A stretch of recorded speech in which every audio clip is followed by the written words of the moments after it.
بسم اللہ الرحمن الرحیم۔ مختصر دورانیے کے اس کورس میں آپ کو حضور اکرم صلی اللہ علیہ وسلم سے منقول دعائیں، اذکار اور ہدایات، انسانی زندگی کی روزمرہ اہم مواقع کے لیے مسنون دعاؤں کا مجموعہ، اور اسی طرح دعاؤں کی قبولیت کے اوقات، مقامات، فضائل دعا، فضائل ذکر، اسماء حسنہ کے بارے میں سکھایا جائے گا۔ اس کورس کو آپ سن بھی سکیں گے اور دیکھ بھی سکیں گے۔ اس کے ساتھ ساتھ اس کی یاد دہانی کے لیے اور اپنی عملی زندگی میں لانے کے لیے اس کورس میں دیگر اقدامات بھی کیے گئے ہیں۔ پی ڈی ایف بھی اس کی موجود ہوگی جو پرنٹیبل ہوگی، اور اس کے ساتھ ساتھ آپ اس کورس کو پی ڈی ایف کی موجودگی میں اور سن کر، دیکھ کر، قلم پینسل کے ساتھ اہم چیدہ نقطے لکھیں گے۔ اس طرح آپ کو اس کورس کا مکمل فائدہ حاصل ہوگا۔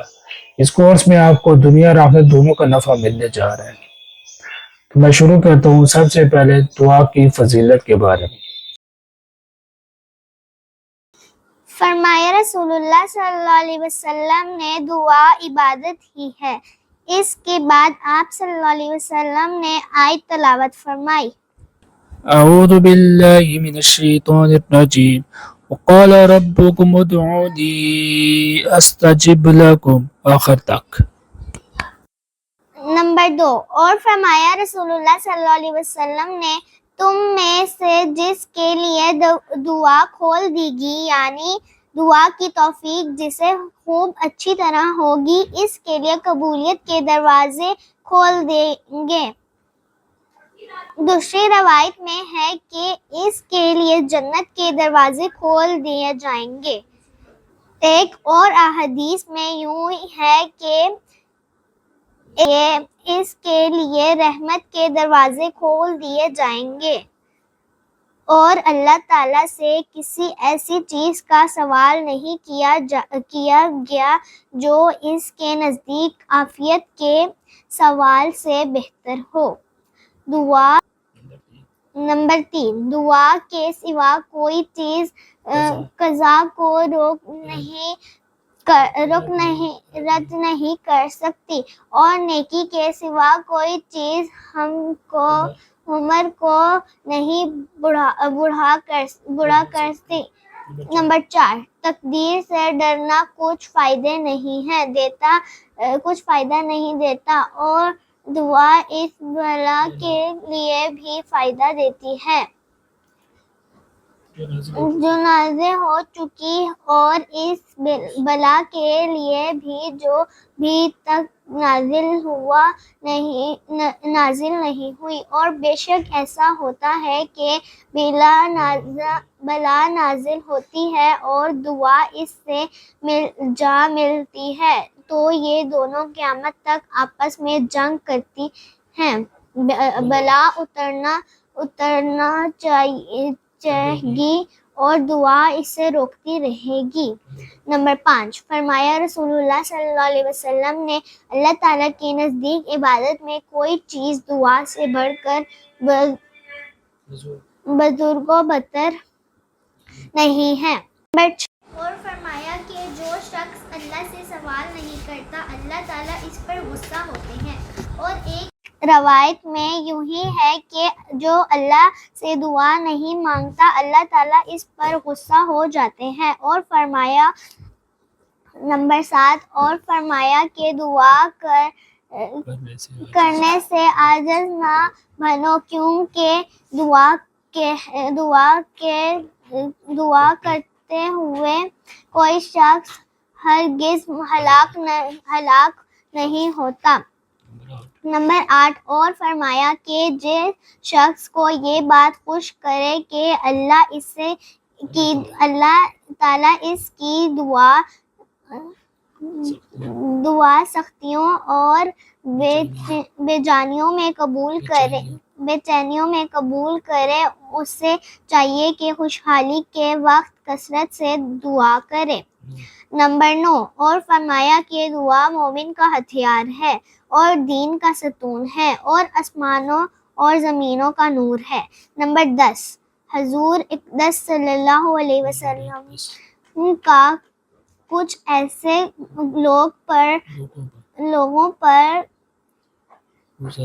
گزر ہوا جو تکلیف میں مبتلا تھے۔ آپ صلی اللہ علیہ وسلم نے فرمایا، کیا یہ لوگ اللہ تعالیٰ سے عافیت کا سوال نہیں کرتے؟ نمبر 11، فرمایا رسول اللہ صلی اللہ علیہ وسلم نے کہ جو بھی کوئی مسلمان کسی سوال کے بارے میں اللہ تعالیٰ کے لیے اپنے چہرے کو اٹھاتا ہے تو اللہ تعالیٰ اس کا سوال ضرور پورا فرما دیتے ہیں، یا تو اس کو اس دنیا میں اس کے سوال کے مطابق عنایت فرما دیتے ہیں، اور یا اس کو دعا کے لیے آخرت کا ذخیرہ بنا دیتے ہیں۔ نبی اکرم صلی اللہ علیہ وسلم نے ارشاد فرمایا کہ جو بھی مسلمان کوئی دعا کرتا ہے جس میں گناہ اور کرم کا سوال نہ ہو، اللہ جل شانہ اس دعا کی وجہ سے اس کو 3 چیزوں میں سے کوئی ایک چیز ضرور عطا فرماتے ہیں۔ نمبر 1، یا تو اس کی دعا اسی دنیا میں قبول فرما لیتے ہیں اور اس کا سوال پورا فرما دیتے ہیں، یعنی جو مانگتا ہے وہ دے دیتے ہیں۔ نمبر 2، یا اس کی دعا کو آخرت کے لیے ذخیرہ بنا کر رکھ لیتے ہیں جس کا ثواب آخرت میں دیں گے۔ نمبر 3، یا دعا کرنے والے کو اس کی مطلوبہ کے بارے کے برابر اس طرح دے دیتے ہیں کہ آنے والی مصیبت کو ٹال دیتے ہیں۔ یہ سن کر صحابہ نے عرض کیا، کیا اس طرح تو ہم بہت زیادہ کمائی کر لیں گے۔ آن حضرت صلی اللہ علیہ وسلم نے اس کے جواب میں فرمایا، اللہ تعالیٰ کی عطا اور بخشش سے بہت زیادہ اس سے بہت زیادہ ہے۔ جس قدم دعا کر لو گے۔ اس حدیث کے پاک میں یہ بتایا ہے کہ اللہ جل شانہ ہر مسلمان کی دعا قبول فرماتے ہیں، بشرطے کسی گناہ کی دعا نہ کرے، یعنی یہ سوال نہ کرے کہ گناہ کا فلاں کام کرنے میں کامیاب ہو جاؤں گا، اور قطع رحمی کی بھی بد دعا نہ کرے، اپنے عزیز اقراب سے اچھے تعلقات رکھنے اور حسن سلوک سے پیش آنے کو صلہ رحمی کہتے ہیں، اور اس کے برخلاف عزیز قربا سے تعلق بگاڑنے اور بدسکونی سے پیش آنے کو قطع رحمی کہتے ہیں۔ قطع رحمی بہت بری چیز ہے۔ ایک حدیث میں ارشاد ہے کہ قطع رحمی کرنے والا جنت میں داخل نہ ہوگا۔ قطع رحمی بھی ایک گناہ ہے، لیکن اس کی خاص مذمت اور برائی ظاہر کرنے کے لیے حضور اقدس صلی اللہ علیہ وسلم نے اس کو الگ ذکر فرمایا، چونکہ قطع رحمی اللہ جل شانہ کے نزدیک بہت ہی بری چیز ہے۔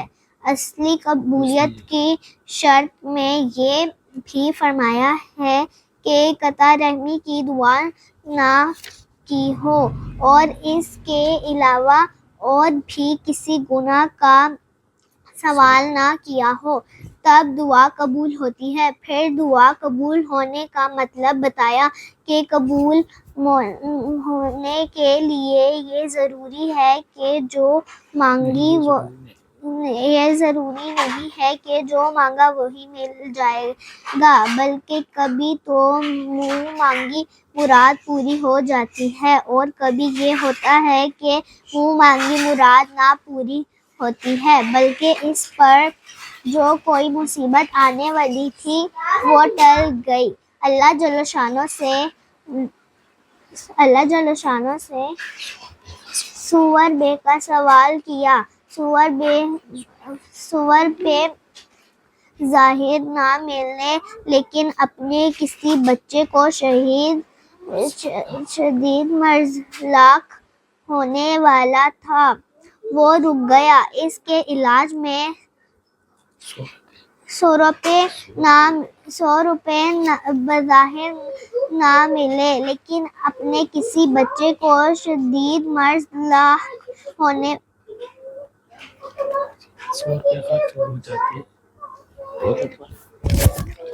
100 روپے خرچ ہو جاتے وہ نہ ہوئے، 100 روپے بچ گئے اور بچہ مرض سے بھی محفوظ ہو گیا۔ بعض مرتبہ 100 روپے کا سوال کرنے کی وجہ سے 1000 روپے خرچ نہ ہونے والی مصیبت ٹل جاتی ہے، اور یہ بھی ہوتا ہے کہ مثلاً 100 روپے کا سوال کیا مگر بظاہر روپے نہ ملے لیکن کسی طرح سے کوئی مال مل گیا جس کی قیمت 100 روپے سے کہیں زیادہ ہوتی ہے۔ قبولیت دعا کی تیسری صورت، حضور اقدس صلی اللہ علیہ وسلم نے ارشاد فرمایا کہ دنیا میں اس کا اثر ظاہر نہیں ہوتا، نہ منہ مانگی مراد ملے نہ کوئی مصیبت ٹلے، لیکن اس دعا کو اللہ جل شانہ آخرت میں ثواب کے لیے محفوظ کر لیتے ہیں۔ جب قیامت میں اعمال صالحہ کے بلند ملیں گے تو جن دعاؤں کا اثر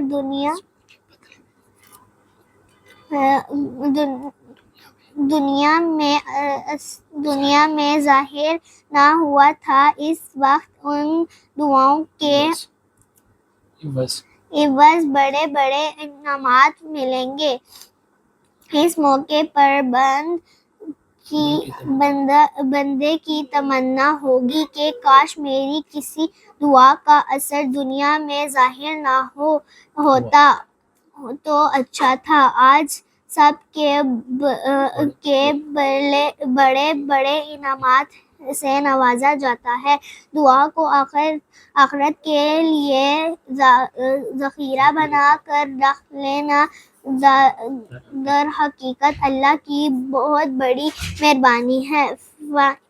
فانی دنیا دکھ سکھ کے ساتھ کسی طرح گزر جائے گی اور آخرت ہمیشہ رہنے والی ہے اور دائمی ہے، وہاں جو کچھ ملے گا انتہا ہوگا۔